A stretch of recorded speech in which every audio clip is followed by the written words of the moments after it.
In today's video, I'm going to teach you how to create a funnel diagram in PowerPoint.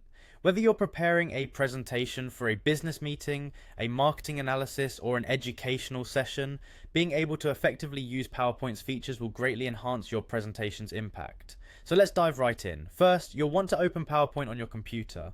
Make sure it's up to date to ensure you have access to all the latest features and tools.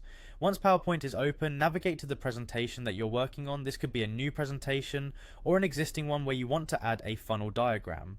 Next, you'll need to locate the Insert tab on the menu ribbon. The Insert tab is your gateway to adding various elements to your slides, things like images, charts, and smart art. Once you've clicked on Insert, you'll see a variety of options displayed. Our focus is on smart art because this feature allows us to create sophisticated diagrams with ease.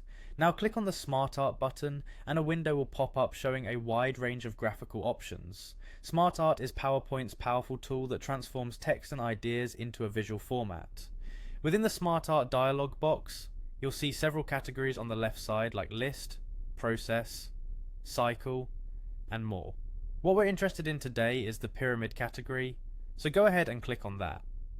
Once you've clicked on Pyramid, you'll see various pyramid styles appear in the main area of the dialog box. For creating a funnel, you'll want to select the Inverted Pyramid. The inverted pyramid is essentially a funnel shape and is excellent for representing stepwise processes or hierarchical relationships that taper as they progress. After you've clicked on Inverted Pyramid, just click OK to insert it into your slide. You'll now see the funnel diagram appear directly on your slide.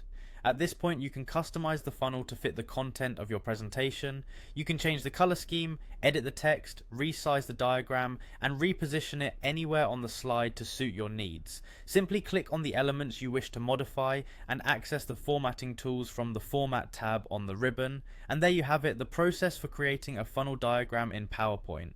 Take advantage of this feature to visually communicate complex information simply and effectively. With practice, you'll be able to create dynamic and engaging presentations that capture your audience's attention. Thanks for tuning in and happy presenting.